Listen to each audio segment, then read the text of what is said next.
Thank you, Amanda. And thank you, Anthony and Amanda, both, for doing an amazing job as our MCs. Aren't they doing a great job, folks?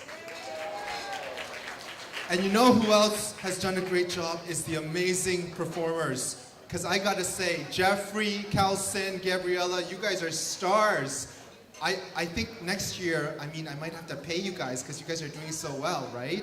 You guys are amazing. Thank you very much, and thank you to all the performers. Let's give them a round of applause. Ladies and gentlemen, I'm truly honored to have over 400 people tonight in the room. Is simply overwhelming. I'm humbled by your presence, by your generosity, and by your incredible support. I want to tell you a story about a kid. It was the spring of 2006. He had just graduated from the University of Toronto with his undergraduate degree in computer science and equity studies, and Microsoft was hiring. After an on-campus interview, several phone interviews, Microsoft flew him down. So off he went to sunny Dallas, where they spent the entire day doing interviews, being grilled on algorithms and data structures. On April 20th, this kid flew back to Toronto. But throughout this job search, he realized that he didn't want to spend his days programming in front of a computer. Instead, he wanted to contribute another way, by fighting for the people, by raising important issues, by making a positive difference in the lives of others. So 5 days later, on April 25th, he went to Toronto City Hall and he registered to run in the municipal election. Ladies and gentlemen, it was 10 years ago, on November 13th, 2006, that the people here in Scarborough North took a chance on that kid, and they elected him as the youngest ever trustee on the Toronto District School Board.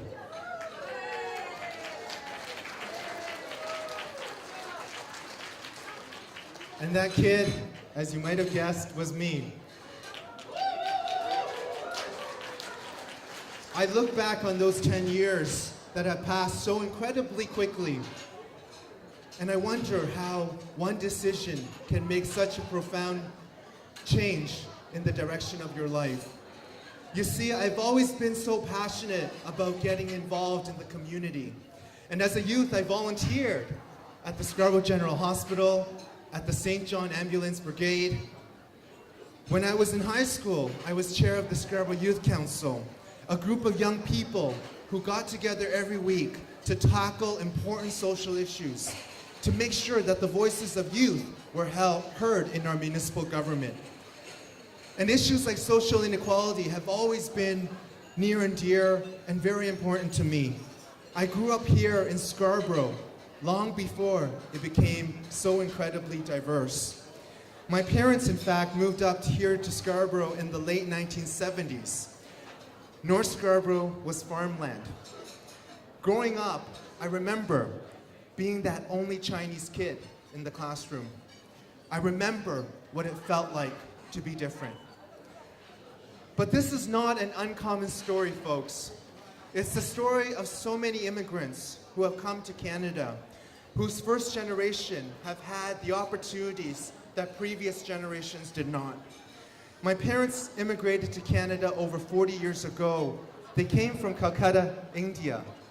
And we're Hakka Chinese. I know there's a few Hakka Chinese tables in the house. But they came here to have a better life, not only for themselves, but a better life for future generations. My parents were able to come to Canada because a former Prime Minister, Pierre Elliott Trudeau, opened Canada's doors for multiculturalism, opened Canada's doors to immigrants. And that is the legacy of the Liberal Party. Its values of openness, of diversity, and of social justice.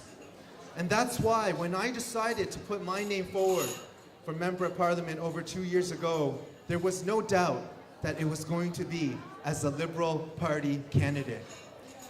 And I'm incredibly proud because today, I have the privilege of serving under another Trudeau, our current Prime Minister, the Right Honorable Justin Trudeau. And what he has done is to continue that incredible Liberal legacy. Over the past year, we've had incredible change. As was mentioned earlier, I had the opportunity to travel with our Prime Minister to China on his first official visit to China, our second greatest trading partner and the world's second largest economy. It was a tremendous honor for me to be a part of that trip because it was in fact Pierre Elliott Trudeau, the former Prime Minister, who over 4 decades ago was the first Western leader to establish diplomatic ties between Canada and China. And through those decades, Canada and China have become incredible friends. In this trip, I had the opportunity to witness our Prime Minister and our government sign over 60 trade deals between Canada and China worth over $1.2 billion. These signed agreements will help Canadian products like canola and beef reach markets in China. They will help farmers to create new jobs and opportunities within our agricultural sector. But this past year alone has not just been about trade and restoring Canada's reputation on the world stage. Our government has done incredible work right here in Canada, starting first and foremost by cutting taxes for the middle class. Our government has helped create lower taxes for 9 million Canadians who now have more money in their pockets each and every day to spend on the things that matter to them. At the same time, we raised the taxes on the wealthiest 1%. And I'm sorry if there's some of you in the room who are in the wealthiest 1%, but we believe that by raising taxes on the wealthiest 1%, you can help so many Canadians just make buy a little bit easier. We as well, not only just raise taxes on the wealthiest 1% and cut them for the middle class, we help create a new Canada Child Benefit. And that child benefit will mean that this year, there are 300,000 less children living in poverty from coast to coast to coast across Canada. And to me, that is the right thing to do. It means that the average family with children will have $2,300 more in their pockets each and every year. As well, our government has helped young people by doubling the number of Canada Summer Youth jobs that are available. Twice as many young Canadians were working this past summer through the Canada Summer Jobs Program, gaining experience all across the country, experience that will help them land that permanent job. We've also made, as a government, historic investments into infrastructure. In our first phase of the plan, nearly $12 billion going to support things like public transit. Who thinks we need better transit in this city? I hear a lot of, I don't hear enough claps. I hear a few claps. Who believes we need better transit? Well, our government believes the same thing. And our government is making sure that money is flowing through to our cities, to rural areas all across Canada so that we can build public transit, so that we can repair roads, bridges, build new ports, have clean water, and as well make investments in affordable housing, in childcare centers, in cultural and social recreational facilities. These infrastructure investments will help link people together and build bridges between our communities. As well, we're working hard to make sure that Canadians who have worked hard their entire life have a strong pension system. And that is why we've strengthened the Canada Pension Plan. We've reached an historic agreement with all 9 CPP participating provinces and territories to make meaningful changes to Canada's pension. It will mean that more Canadians will have more money in their pockets when they retire. But that's not all, folks. Our government is committed to transparency and to accountability. And that's why we started off our mandate by reinstating the long-form census. This long-form census will ensure that decision makers and policy makers have access to information that they can use to make smart decisions and help Canadians who need it the most. We've also revoked the rules put in by the previous government to muzzle our scientists.